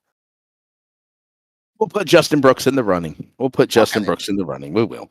Because we need to be biased, and it can't be just because this guy won the race that he can't have the best appearing car. So, but we will determine where that ends up. So he is in the semifinals, if you will. All right. So, Cody, go back down the line to me at the start, please. And I will tell you right now that my first car of 3 will be the number 33 of South Carolina's Justin Brooks. I mean, it's just a badass looking car. I agree with him. I loved it the first time I ever saw it. I want to give props to the Smoky Unit car. I really do, but I can't. Go down the line to the second or third row. Go back right there to the 91 car. So I want to say that 91 car is a nice throwback car. A lot of people might not remember that car, but that is a really cool throwback car. Matter of fact, I think Tracy Brown's in the box. Tracy, tell us about the throwback of that race car. Oh man, can you hear me? First of all, yeah, man. Okay, all right. You caught me off guard. All I wanted was just a mention, man. Essentially, just went through and typed into Google, famous number 91 drivers because there aren't many of us. You know what I'm saying? And of course, Tim Flock came up, and I was like, "Oh man, That's right. SVG drove a 91, I think, at Chicagoland when he won his first race. But, that's only a year ago. You know what I'm saying? So I was thinking, man, Tim Flock doesn't get any love. And besides, the man had a monkey inside his car. That's right. Come on. If that doesn't deserve a throwback, nothing does. So that's where it came from. You're in my running, and I thought it was the Tim Flock Junie Donlevy throwback car, and it was, and there it is, and your car is in the semifinals. I gotta say, I like that car. So, and that's not just because you signed my check either. I just like that race car. So, you want to talk about going back down into racing history annals? It's got to be Tim Flock, and obviously the Gary Ballou car. Obviously, is my second pick. I love that one from Dylan Porter. He sent that one to me on a direct message, and man, he nailed that paint scheme. I mean, I hate to say it because he's my competition right now, but that thing definitely looks good, and that's a great throwback as well. You know, mine are the 33 of Justin Brooks, the 91 Tim Flock, Junie Donlevy throwback car of Tim Flock, and the Gary Ballou car. And Jacob, what were yours again? I think you said one was the 33, right, of Brooks. The other one was the number 112 blue car. Right. And then what was the unit car. And the Smoky Unit car was the. I tell you what. You changing your mind? Out. I'm gonna change it. Go to the one beside of it. The 26. Oh wow, Farmer's car. That one. Yes. Okay. Dude, that right there, that takes me back. I mean, literally back to, the Dale Jr. heyday out of everything. I mean, if that would have been a red Budweiser, I would have had that damn thing all the way down, all the way on it. Because, every time I see a Dale Jr. Throwback, man, I get goosebumps. Here is my deal. Okay. So it's process of elimination. And I say this to be as fair as I possibly can.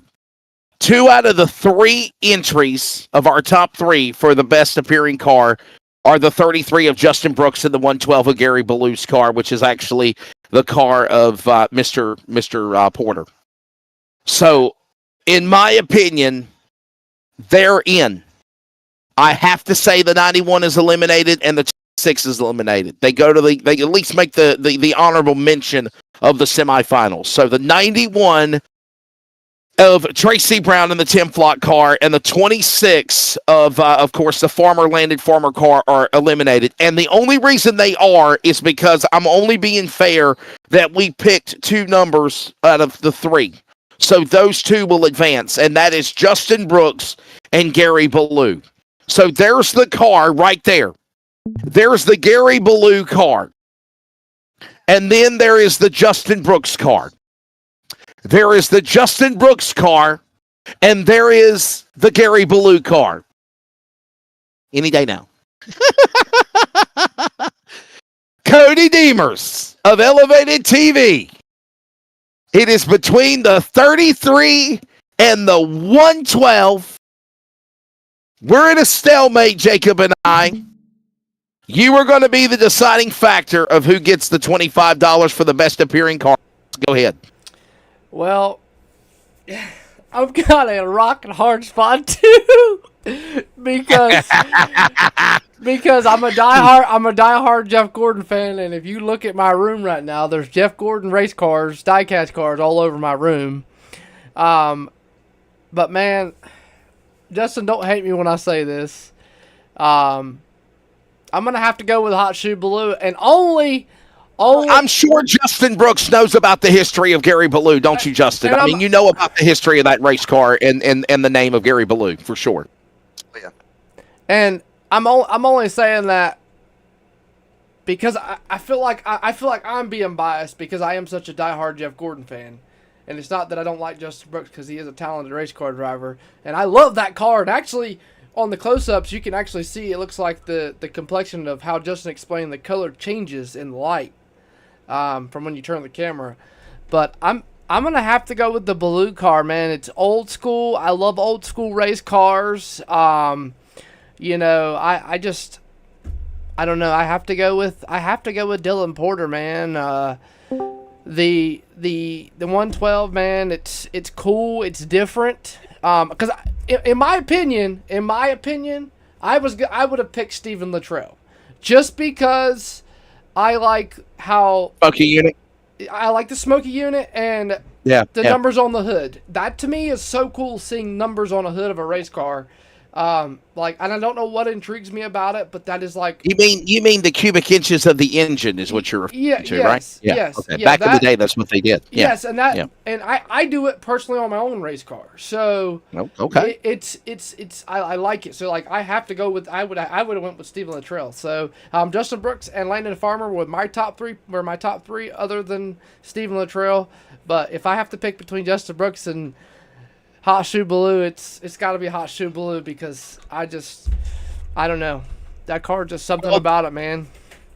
Well, Dylan Porter, your car, normally in the number 10, it's the Gary Ballou Hot Shoe throwback. And, man, congratulations on the best appearing throwback car here at North Wilkesboro for the Moonshine 125 presented by Eastern Technical Design. Yeah, I mean, what did Gary Ballou mean to you, buddy?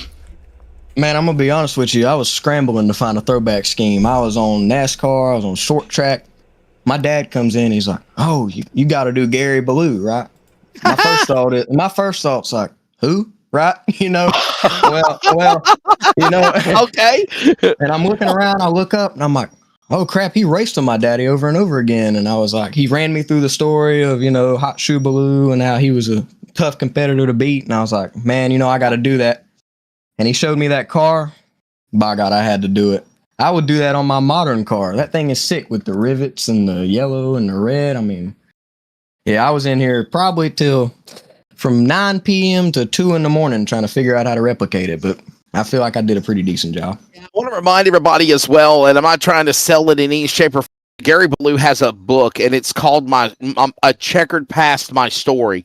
And it is the highs and lows in any and everything that you've gone through.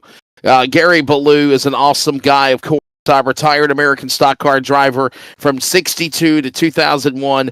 Over 1,000 races he's won. Okay, 1,000 wins he's won on dirt and pavement. 77 years old, still alive, by the way, from Fort Lauderdale, Florida. But the Hot Shoe 112 car is just one of the special machines. I remember as a kid, Jacob going to the All-Pro Series races at Myrtle Beach, at Nashville in the All-American 100. And when Gary Ballou drove the 112 car, I used to say to myself, wait a minute, there's a lot of cars that are only 2-digit numbers. Why is there 3 digits on that car? And then, obviously, the story behind Gary Ballou. And I'm going to tell you honestly, it wasn't until I started working with MAV TV, Racing America, Speed 51's Bob Dillner, and I really started to learn about the history of who Gary Ballou was. Meeting him at the Snowball Derby in 2019 was something I'll never forget, seeing that car. And, Jacob, as soon as I seen that race car, I told you I knew who it was. Phenomenal. Congratulations, Dylan. You earned it, buddy. Man, I appreciate it. Just an absolutely beautiful race car. Take in the history, not taking anything away from Justin Brooks and that beautiful Jeff Gordon 2001 throwback Looney Tune car from Richmond. But man, you just got to go with the history of short track racing. And Jacob, I think that just sums up, man, the great hot shoe Gary Ballou and how awesome that race car looks. No doubt, man. Phenomenal job. I appreciate that. I did have one thought in mind before the race. I was like, man, Justin owning a paint booth. I was going to try and get him protest to be out of this thing, but I'm glad I at least beat him in something. If I can't outrun him, I at least want to outpaint him. So, well, you got $25 coming your way from Elevated TV. Before we do let you go, buddy, tell us about your race, and because it was pretty wild out there. And thank your sponsors, bud. Man, it was crazy. So me, Tanner Carter, and Jeffrey Comer was in the same call during the race, and we thought we had a big brain play going on with not taking tires off first off and only taking fuel. About 5 laps in, we knew that was a horrible idea. We couldn't get through the corner. We was on the high side, so we let it ride until, well, I think Tanner disconnected or something, so it brought a caution out, and we got our tires, fought back to, I think, 4th and 5th.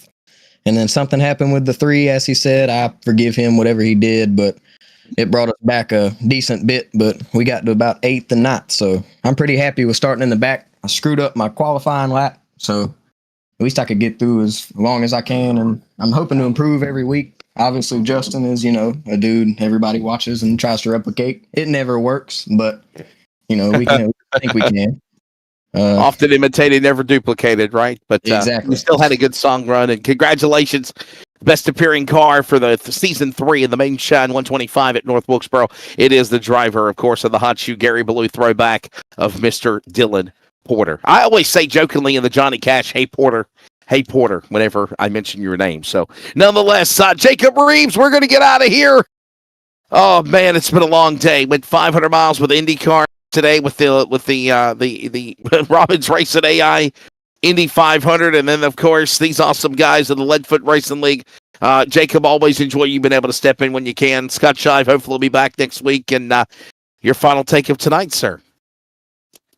honestly, my one take out of all this right here is just historic. Justin Brooks literally going on a tear over the past 3 races, coming out here, 3 straight wins. You already heard it from him. He's going to go ahead, put that registration in, get that application put in there. That way he can be a part of it. That is bad for everybody else. That is terrible for everybody else, because everybody else has got to figure out how to kick his ass over the next couple of weeks. If they can't, I'm just being honest. I mean, they've got to figure something out over the next couple of weeks to try to do something throughout the season. But the historic part of it is you look at all these killer paint schemes. You look at the Dale Juniors, the Jeff Gordons, the Gary Bellews, the Smokey Unix. The Tim Flock. You name it. Dale Earnhardt. We saw a white Dale Earnhardt paint scheme out there. That Phil Parsons Crown Skull car. I thought maybe you was going to jump all over that because you like tobacco. You like chew.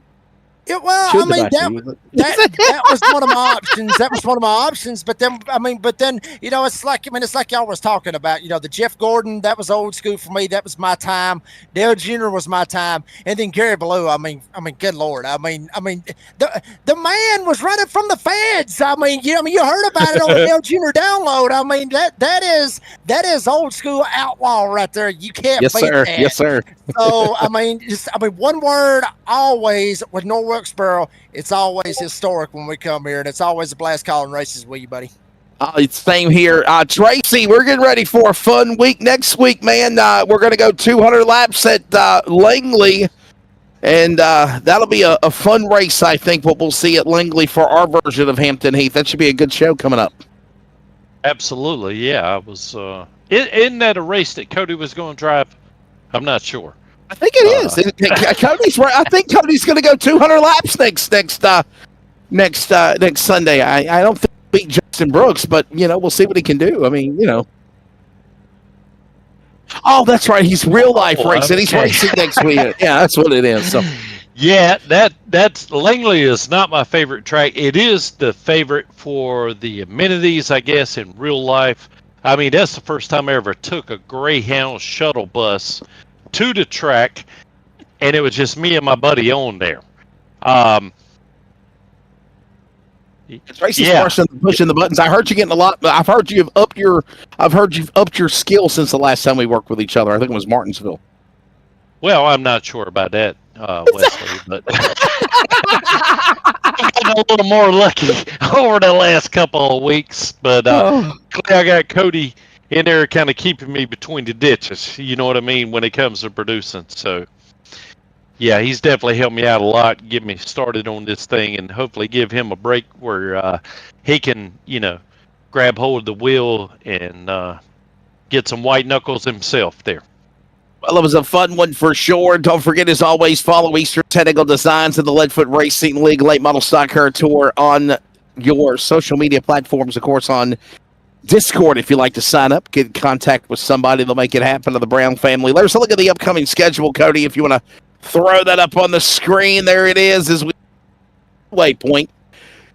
Langley Speedway, Hampton Heat, our version of Hampton Heat coming up next Sunday, 200 laps. And then the big one, Tracy, 4th of July. We're really going out with a bang for that one, man. That Nations Night is going to be really, really cool. A lot of opportunities for some new drivers, new talent, 2 nights of racing, qualifying heat races on Saturday, July 5th, and then the big race on July 6th. I know you're excited for that one, too, coming up.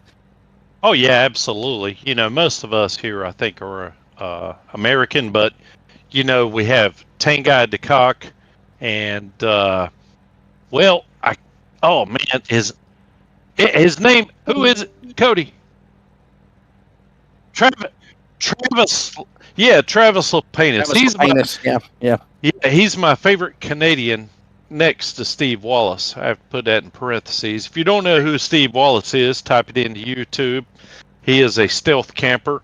Doesn't really no action there, but it is entertaining. And so anyway, he's right below that. But yeah, it's going to be great just kind of see how everybody represents, and especially, even though I think, anyway, most of us are American, everybody's going to try to represent in a different fashion. And it's just going to be great to see the unique paint schemes. And I can't wait to see what Tan Guy is going to come up with, being in Spain. Hopefully, the last I heard, he said he was having to go down to a public internet center just so he could get on the internet and be able to race. And haven't seen him in a while. Hope he's able to make it back. And maybe he can go on down there and get some high-speed internet for this race anyway. And kind of represent Spain a little bit. And before we go off the air, we need to take a look at the Tar River Environmental. Yes, sir, moment of the race. Jacob, when do you think it was? I got a feeling it was probably when the big one happened. What do you think? Yeah, I mean, I got to say that would probably be when it was. I mean, there was a couple of them. There was a couple of shots where you could probably have that moment, but I got to think it was probably about when that big one happened that really got everything stacked up when, Jacob Brown was on the outside and then he tried something. It didn't work. He comes down. Somebody else comes down. Somebody else comes down. Everybody started spinning all over the damn place. Here it is. Let's see what the verdict will be. Well, what is the Tar River Environmental yes, sir moment of the race? Let's take a look, and I think it's on a restart here. I think it is. I don't know what we're doing. We're oh, there it is. Oh. Okay, yes, sir. There it is. Brown. Oh, okay. I thought that was a yes, sir moment. That was the old note moment of the race. By the way, as we're looking to find it, is presented by the fine folks at Tar River Environmental. Located in Rocky Mount, Tar River Environmental is a premier provider of professional logging and land clearing services, proudly serving communities across North Carolina. Services are vital for large-scale land development and forestry operations. By prioritizing responsible land management, Tar River Environmental helps clients achieve their land use goals while maintaining ecological integrity. And there it is, your yes, sir moment of the race. Oh, my goodness. Why can't we be friends? Oh, Stephen Luttrell, the hang time after Porter and the Gary Ballou car and others got together. So that wasn't the big wreck that I was referring to, Jacob, but I thought that was in the running as well. So hang time Luttrell gets the yes, sir, Tar River Environmental yes, sir moment of the race.